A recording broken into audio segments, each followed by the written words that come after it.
اب تم یہاں پر یا تو نام کما سکتے ہو یا نام کما سکتے ہو۔ ہائے ہائے ہائے، بہت اچھی بات، زندہ باد۔ اور جس نے یہاں پر نام کما لیا، جب اس کے جانے کا وقت ہوگا تو وہ دنیا چھوڑنے کے غم میں نہیں، جنت میں جانے کی خوشی میں مسکراتا ہے۔ نعرہ تکبیر، نعرہ رسالت، زندہ باد۔ اپنے اصلی وطن جا رہا ہوں تو آپ سمجھ میں آ گیا کہ مرنے کے وقت ان کے لبوں پر مسکراہٹ ہوگی، ان کے لبوں پر جنہیں اپنے اصلی وطن جانے کی خوشی ہوگی۔ واہ واہ،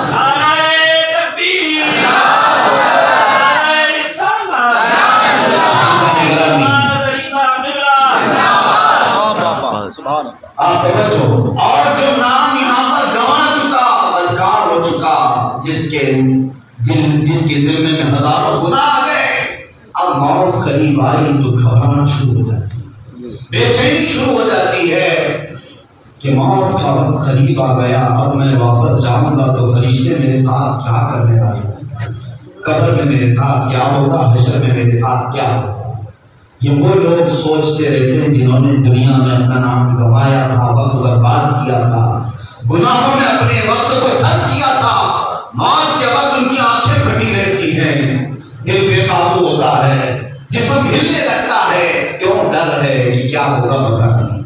تو میرے عزیزوں، پھر اس وقت جب موت آتی ہے تو لبوں پہ مسکراہٹ نہیں آتی، لبوں پر مسکراہٹ نہیں، خوف کے مارے اس کے ہونٹ نیلے کالے پیلے ہو جاتے ہیں، خوف کے مارے اس کی آنکھیں چوڑی ہو جاتی ہیں۔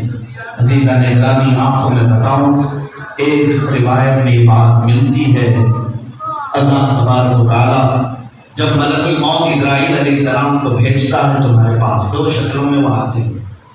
ایک ان کی شکل اتنی ہیبتناک ہے، اتنی ہیبتناک کہ دیکھ نہیں سکتا کوئی، اور ایک شکل ان کی اتنی خوبصورت ہے، اتنی خوبصورت ہے کہ دیکھے تو آنکھیں پر چھپانا بھول جائے۔ دو شکلوں کے ساتھ آتے ہیں۔ فرمایا گیا گنہگار آدمی کو موت کا درد تو بعد میں ہے، روح نکالنے کا درد تو بعد میں، لیکن ملک الموت کی شکل دیکھ لینا بھی ایک عذاب۔ اللہ اللہ، وہ صرف شکل دیکھ کر کے پیشاب نکلتا ہے، پخانے نکلتے ہیں، روح نکلنے سے پہلے پیشاب جاری ہو جاتا ہے، پخانے نکلنے لگتے ہیں، آنکھ سے، ناک سے، کان سے، منہ سے پانی بہنا شروع ہوتا ہے۔ وہ جو ہیبت ناک شکل دیکھ لے، اور جو نیک و صالح تھا، مومن و پرہیزگار تھا، اس کے ملک الموت اتنی خوبصورت شکل میں آتے ہیں کہ انہیں دیکھتا وہ مسکراتا رہتا ہے اور اسے موت کا درد بھی نہیں ہوتا۔ سبحان اللہ۔ ایک تو صورت یہ ہے میرے عزیزوں، موت کی بات آئی ہے تو میں آپ کو یہ بتا دوں، یہ محفل بھی تھی بسی کی، اس لیے میں نے آپ کے سامنے یہ باتیں چھیڑ دی کہ ہماری زندگی بہت مختصر سی ہے اور ہمیں جانا ہے، اور جسے اپنی موت یاد نہیں وہ عیاش بن جاتا ہے، جسے اپنے آخرت یاد نہیں وہ اپنی نمازیں چھوڑے ہوئے اور اپنی تمام نیکیوں کو بھولے ہوئے بیٹھا ہے۔ قرآن میں بار بار تمہیں تنبیہ کی گئی ہے، سمجھایا گیا ہے کہ یہ دنیا دھوکے کی جگہ ہے، اور اعلیٰ حضرت فاضل بریلوی رضی اللہ تعالیٰ عنہ نے کیا خوب فرمایا، شہد دکھائے زہر کے دارین شوہر کش، اس مردار پہ کیا للچائے دنیا دیکھی بھالی۔ کس کے لیے فرمایا اعلیٰ حضرت نے؟ اس دنیا ہی کو تو بتایا کہ تم یہاں پر ایسے مست ہو گئے ہو، اس کی رنگ و روغن کو، اس کی رعنائیوں کو دیکھ کر کے سمجھ لیا کہ یہی سب کچھ ہے۔ ایک نیتا یہ سمجھتا ہے کہ سیٹ حاصل کر لینا یہ معراج ہے اس کے لیے، ایک نوجوان یہ سمجھتا ہے سکسیسفل زندگی کیا ہے، بہت مالدار بن جاؤ، ایک اچھی لڑکی میری نگاہ میں آ جائے، یہی اس کی زندگی ہے۔ چاہے جتنا کچھ بھی کر لو، لیکن یہ زندگی فانی ہے، فانی ہے، فنا ہونا ہے، تمہاری سانسیں اکھڑے گی۔ اگر دولت اور طاقت کے ذریعے سے ہی دنیا کی بادشاہی مل جاتی تو قارون اب تک مرا نہیں ہوتا، فرعون اب تک تباہ نہیں ہوتا، ان کے پاس اتنا مال تھا کہ وہ موت خرید سکتے تو خرید لیتے، لیکن نہیں، رب ذوالجلال نے یہ طاقت نہیں دی۔ مولا علی کرم اللہ وجہہ الکریم کے پاس ایک شخص آیا اور پوچھا کہ آپ بتائیں انسان کو اللہ نے کتنی طاقت دی، کتنی دی؟ تو آپ نے پریکٹیکل بتا دیا، کہا ایک پاؤں اٹھاؤ، ایک پاؤں اٹھاؤ، تو اس نے ایک پاؤں اٹھا دیا، زمین پر کھڑا تھا، حضرت علی نے فرمایا دوسرا بھی اٹھاؤ، جی جی دوسرا بھی اٹھاؤ۔ اس نے کہا کہ حضرت یہ کیسے ہو سکتا ہے، منہ کے بل گروں گا؟ کہا بس اللہ نے اتنی طاقت دی ہے، اتنا ہی اختیار دیا ہے، جتنا تم اس دنیا میں لے سکتے ہو اتنا ہی لو، دوسرا پاؤں اٹھانے کی کوشش کرو گے منہ کے بل گرو، زیادہ تم آگے بڑھنے کی کوشش کرو گے۔ اور مولانا روم کتنی بہترین انداز میں ہمیں نصیحت کرتے ہیں۔ مولانا جلال الدین رومی مثنوی شریف میں فرماتے ہیں ایک چونٹی شہد کے قطرے کو دیکھ کر یہ لالچ میں آ گئی، ہوتا یہی ہے میٹھا جہاں ہو چونٹیاں پہنچتی ہیں، کتنی بھی حفاظت سے رکھو چونٹیاں پتہ نہیں کہیں سے آ ہی رہتی ہیں۔ شہد کا ایک قطرہ وہ چپچپا ہوتا ہے نا، چپکتا ہے، چونٹی آئی اور قریب سے ایک تھوڑی سی چسکی لیا، چوسا اور جانے لگی، دل میں اس کے خیال آیا اور تھوڑا سا شہد کھا لوں، دوسری طرف سے آئی پھر لے لیا، تیسری طرف سے آئی پھر چسکی لیا، ایک قطرہ ہے لیکن چونٹی کی پیاس بجھتی نہیں، چونٹی نے چاروں طرف سے اس شہد کو چوسا، پھر اس کے دل میں خیال آیا یہ تو کنارے کنارے والا مزہ ہے، شہد کے قطرے کے بیچ میں کیا مزہ ہوگا، تو اس نے اوپر چڑھنے کی کوشش کی، اس شہد کے قطرے کے اوپر چڑھ گئی اور وہاں سے چوسنا شروع کیا، چوس تو لیا لیکن اس کے ہاتھ پیر چپک گئے، وہ نکلنے کی کوشش کرتی رہی یہاں تک کہ اس شہد کے قطرے میں ہی اس کی موت ہو گئی، چونٹی مر گئی۔ مولانا جلال الدین رومی فرماتے ہیں اے بندے تیرا یہی حال ہے، پہلے دنیا یہاں سے کماتا ہے پھر وہاں سے کماتا ہے، سوچتا ہے اس جگہ سے لے لو اس جگہ سے لے لو، سب لیتے لیتے پھر سوچتا ہے بڑے بڑے لوگوں کے پاس کتنا مال ہے، وہ مال میرے پاس آئے گا تو مزہ کیسا ہوگا، جب تو وہاں تک پہنچتا ہے تو اس چونٹی کی طرح تو دنیا میں پھنس جاتا ہے، تیری موت آ جاتی ہے اور تجھے توبہ کی توفیق ملتی ہے، تو مر جاتا ہے دنیا کماتے کماتے اور تجھے توبہ کی توفیق بھی نہیں ملتی۔ اس لیے اللہ نے سچ فرمایا قل متاع الدنیا قلیل، آئے محبوبہ فرما دیے دنیا تھوڑی سی ہے، اس کو حاصل کرنے والا بھی ہمیشہ لے کر نہیں رہتا، جو بات میں عرض کر رہا تھا اعلیٰ حضرت نے کیا فرمایا، شہد دکھائے زہر ملا، یہ دنیا میں جتنی چیزیں اچھی دکھتی ہیں ضروری نہیں کہ سب اچھی ہوں، یہ دکھنے میں بہت اچھی ہوتی ہیں لیکن تمہارے لیے زہر ہوتی ہے، اور اس دنیا کا حال یہ ہے یہ قاتل ہے، یہ ڈائن ہے، شوہر کش ہے، تین باتیں اس کے لیے فرمائیں، قاتل قتل کرنے والا، ڈائن اس عورت کو کہتے ہیں جو روز شوہر بدلتی ہے، عورتوں کو گالی دینے کے لیے ڈائن کہہ دیتے ہیں، جو روز شوہر بدلتی ہے اس کو ڈائن کہتے ہیں، اور شوہر کش اس عورت کو کہتے ہیں جو ایک بار شوہر کے پاس جا کر کے آئی اور پھر شوہر کا بھی قتل کر دی۔ تو دنیا کو عادت فرماتے ہیں یہی تین چیزیں اس کے ساتھ، یہ قاتل ہے اور اس کے چاہنے والے کو قتل کرتی ہے اور روز یہ چاہنے والے بدلتی رہتی ہے، آج کا بادشاہ کوئی اور ہے کل کا کوئی اور ہو، اس دنیا کے ہر دن کے الگ الگ شوہر ہیں۔ اب سنیے یہاں پر کوئی بھی مکمل ہمیشگی کے لیے نہیں آیا اور نہ ہی رہا۔ ایک حکایت ہمیں ملتی ہے واسی میں، ایک بادشاہ نے اعلان کیا اپنے ایک سپاہی کو یا اپنے وزیر کو کہ آج میں خوش ہوں انعام دوں گا۔ انعام میں اس شخص سے اس نے کہا بادشاہ نے کہ اپنے ہاتھ میں ایک لکڑی دے دے اور جا گھیرا نکال، لکڑی سے گھیرا نکال، جتنا بڑا گھیرا تو نکال لے گا وہ ساری زمین تیرے نام، ساری زمین تیرے نام کر دی جائے گی۔ لکڑی سے لکیر کھینچ لے، لیکن ایک شرط ہے کہ صبح سے سورج ڈوبنے سے پہلے تک، صبح طلوع آفتاب کے بعد سے لے کر شام سورج ڈوبنے سے پہلے تک تو جتنی لکیر نکال لے گا اتنی ساری زمین تیرے نام کر دی جائے گی۔ یہ بھی کتنی بڑی بات ہے۔ یہاں گنڈا تو گنڈا کے لیے لڑائیاں ہوتی ہیں، بادشاہ نے جب اتنا بڑا اختیار دیا اس وزیر نے اپنے ہاتھ میں ایک لکڑی لی اور لکیر کھینچنا شروع کیا، کھینچتے کھینچتے نکلا بہت دور تک۔ خواہش تو یہی ہے کہ ایک بار مل رہا ہے جتنا ملے دے، وہ لکیر کھینچتے کھینچتے اتنی دور چلا گیا دوپہر ہو گئی، بادشاہ کا محل بھی بہت پیچھے رہ گیا، دوپہر تک وہ لکیر کھینچتا رہا۔ اب سوچا کہ واپس پلٹتے آیا تو سانس اوپر نیچے ہونے لگی، صبح سے چل رہا ہے، نہ کھایا نہ پیا ہے، پھر دوڑتا ہوا شام کے قریب آنے لگا، واپس اسے آنا ہے، واپس اسے کیونکہ صبح سے کھائے پیے بغیر اتنا بھاگا تھا کہ سانس پھولنے لگ گئی اور موت ہو گئی۔ اب سنیے، تاریخ میں بتایا گیا کہ اس بادشاہ نے کہا کہ اس کے لیے یہی قبر کھودی جائے، جہاں سے اس نے یہ نقطہ شروع کیا تھا، جہاں ختم کیا، وہیں پر اس کی قبر کھودی جائے۔ وہیں پر قبر کھودی گئی، وہیں دفن کیا گیا، اور بادشاہ نے ایک تحریر اس کی قبر پر لکھوائی، اس کی قبر پر لگوائی، اور یہ لکھوایا گیا کہ اس کو ضرورت اس 2 گز کی تھی، صبح سے شام تک دوڑتا ہے۔ ہائے ہائے ہائے ہائے، ضرورت کتنی کی تھی؟ بس یہ جتنے میں یہ سویا ہے اتنی ضرورت تھی، لیکن دوڑا صبح سے شام تک۔ اسی لیے ہماری بھی حالت یہ، ہم دوڑ رہے ہیں، ہمیں ضرورت کتنے کی ہے وہ خود ہی پتا نہیں، ہمیں یہ نہیں معلوم کہ ہماری آخرت کس سے سنبھلنے والی ہے اور ہمیں قبر میں کیا لے جانا ہے۔ مسلمانوں، ایک بات یاد رکھو، مجھے ایک بات یاد آتی ہے، آج سے تقریباً 8 سال پہلے کی بات ہے۔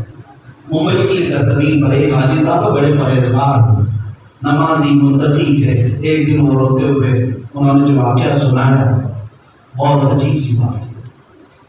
ان کا ایک بیٹا،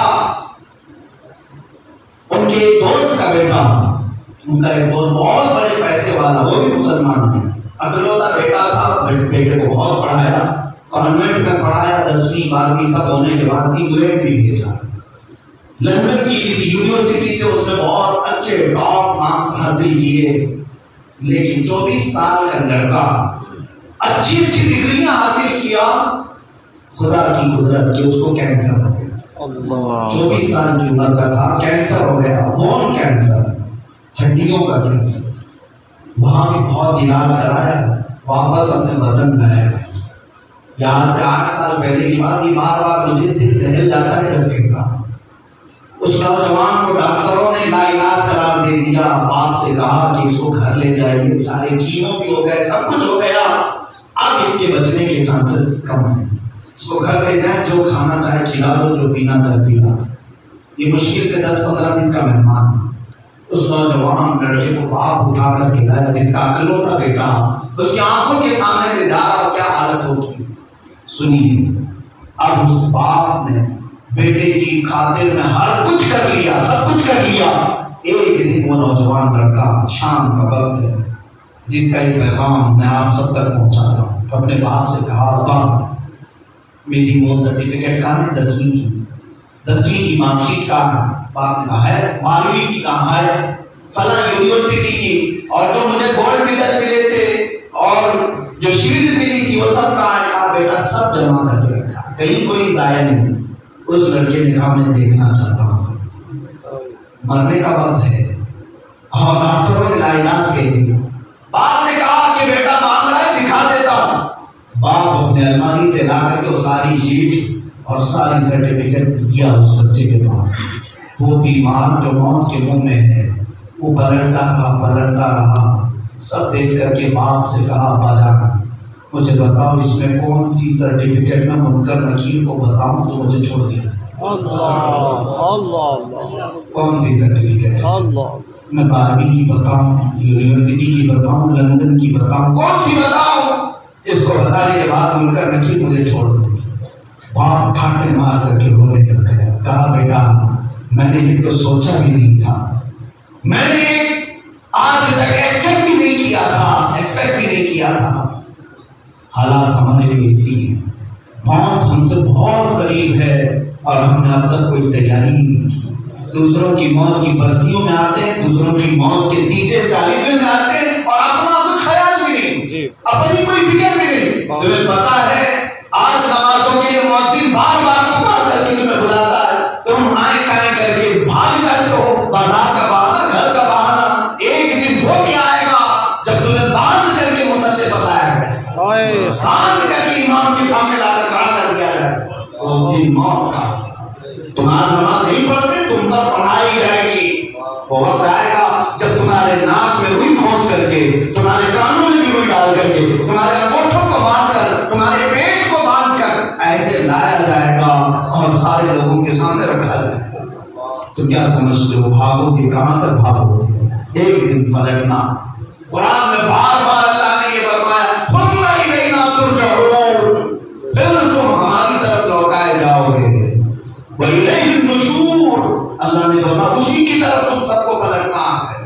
انا للہ و انا الیہ راجعون، ہم اللہ ہی کے ہیں، اللہ ہی کی طرف لوٹنے والے۔ جب تمہیں جانے کا ہے تو پھر اتنے مگن کس بات کے ہو، اتنے مگن کس بات کے ہو؟ میں نے ایک نوجوان کو دیکھا، مجھ سے ملنے کے لیے آیا، کرتا پیجامہ پہن کے آیا، ادھر لگا کے آیا، کنگھی کر کے آیا، اچھی ٹوپی لگا کر کے آیا۔ عام زندگی میں تو ایسا نہیں ہے جوان، عام زندگی میں نہیں ہے، لیکن مجھ سے ملنے کے لیے آیا، نہا دھو کر کے آیا تھا، کرتا پیجامہ ٹوپی لگا کر خوشبو لگا کر کے آیا، بیٹھا، بہت خوش ہوا۔ تھوڑی دیر کے بعد میں نے ایک بات پوچھی، بیٹا ایسی کہتے ہو ہمیں چاہتا نہیں اندر معاف کرے، ہماری دنیا کی زندگی الگ ہے، میں آج آپ سے ملنے کے لیے آیا تھا تو یہ سارے لباس پہن کے۔ اس دن مجھے یاد آئی بات، ایک مجھ جیسے نکمے سے ملنے کے لیے تو نے لباس تبدیل کیا، ٹوپیاں رکھ لی، عطر لگا لیا، تجھے اس بات کا خیال نہیں ایک رات وہ بھی آئے گی جب تاجدار مدینہ سے ملنا۔ ہائے ہائے ہائے ہائے، جب تم قبر میں جاؤ گے تو وہاں مصطفیٰ ہوں گے، میرے آقا صلی اللہ علیہ وسلم کی طرف دکھا کر فرشتے پوچھیں گے تم نے کوئی تیاری کی، کوئی لباس پہنا کہ میرے نبی کے پاس مجھے جانا ہے، مجھے رسول پاک کے سامنے چہرہ دکھانا ہے۔ چہرہ بنایا آج تک ہم نے۔ ایک بات یاد رکھو، بزرگوں نے فرمایا جب تم رسول پاک کی طرف دیکھو گے قبر میں، اگر تم کی سنتوں پر عمل نہیں کرتے تھے تو میرے آقا اپنا چہرہ پھیر لیں گے اور فرمائیں گے خبردار میری طرف دیکھنا مت، اس لیے کہ دنیا میں تجھے میرا چہرہ اچھا نہیں لگتا تھا، تو آج تو میری طرف کیوں دیکھ رہا ہے؟ عزیزان گرامی، اس وقت تم کس کو دکھا؟ ہماری زندگی بہت شارٹ ہے، ہماری زندگی بہت مختصر ہے اور ہمیں جانا ہے۔ میں اپنی آخری باتوں کی طرف آتا ہوں۔ اگر تم نے آج تیاری نہیں کی تو ایک وقت وہ آئے گا کہ جب ملک الموت کے پنجے تمہارے اوپر آ جائیں گے۔ ایک شخص امام اعظم ابو حنیفہ رحمۃ اللہ علیہ کے پاس آیا، کہا سنا ہے موت الگ الگ انداز میں آتی، کسی کی بہت دردناک انداز میں آتی ہے اور کسی کی بہت اچھی آتی ہے۔ امام اعظم ابو حنیفہ رحمۃ اللہ علیہ نے فرمایا ہاں، ایک کافر اور گنہگار کی موت، ایک کافر اور گنہگار کی موت ایسے جیسے ریشم کے کپڑے کو کانٹوں کی جھاڑی میں ڈال دو اور کپڑے کو کھینچ لیں۔ ریشم کا کپڑا جو ملائم ہوتا ہے، سلک کا، کانٹوں کی جھاڑی میں ڈال کر کے اسے کھینچو تو کپڑا کیسے پھٹتا ہوا آئے گا، اسی طرح سے ایک گنہگار کی روح نکالی جاتی ہے، اس کے ناخنوں سے، اس کے ہاتھوں انگلیوں سے سب کھینچا جاتا ہے، درد سے وہ تڑپتا رہتا ہے، بے قابو ہو جاتا ہے، لیکن کسی کو کچھ نہیں بتا سکتا۔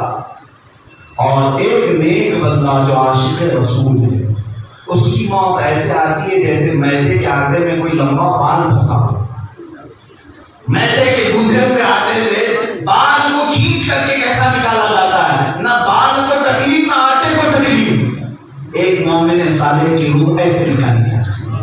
اس نے پوچھا یہ بات کیسے آپ ثابت کرتے ہیں؟ امام اعظم ابو حنیفہ نے فرمایا جہاں سورہ یوسف پڑھ لے تجھے سمجھ میں ہو گیا۔ سورہ یوسف پڑھا، کہا اس میں تو کہیں موت کا ذکر ہی نہیں آیا۔ امام اعظم نے فرمایا پھر سے پڑھ لے، پھر سے پڑھ لے۔ وہ پھر پڑھا، پورے سورہ یوسف میں موت کا ذکر نہیں آیا کہیں۔ اس نے کہا ایسے یہ طریقے کے بارے میں کہیں کہا نہیں کیا؟ اب سنو ایک مجتہد کیسے سمجھاتا ہے۔ امام اعظم ابو حنیفہ نے فرمایا کیا تم نے سورہ یوسف میں یہ واقعہ پڑھا کہ یوسف علیہ السلام بڑے حسین و جمیل تھے اور زلیخا ان پر فدا تھی؟ کہا زلیخا نے ایک مرتبہ ساری عورتوں کی دعوت کی تھی ایک حال میں، سب کے ہاتھوں میں ایک لیمو اور ایک چھری پکڑائی تھی، اور پھر یوسف علیہ السلام کو بلایا تھا اور کہا تھا عورتوں کو کہ لیمو کاٹ دو، اور پھر عورتوں نے یوسف علیہ السلام کو دیکھتے ہوئے کیا کاٹا تھا؟ اپنی انگلیاں کاٹ لی، لیمو گر گیا، انگلیاں کاٹ لی۔ یہ واقعہ تو پڑھا، کہاں یہ تو میں نے پڑھا ہے، قرآن میں موجود ہے سورہ یوسف میں۔ کہا میں یہی تو سمجھانا چاہ رہا تھا کہ وہ عورتیں انگلی کا ایک چمڑا کٹ جائے تو چلاتی، تھوڑا سا اگر زخم ہو جائے تو بے قابو ہوتی، چار انگلیاں کٹ گئی، انہیں پتہ کیسے نہیں چلا، چار انگلیاں کٹ گئی، انہیں نہیں معلوم پڑا۔ مصر کی وہ عورتوں کو اس نے کہا ہاں بات تو یہ تھی کہ وہ جمال یوسف دیکھ رہے تھے، یوسف علیہ السلام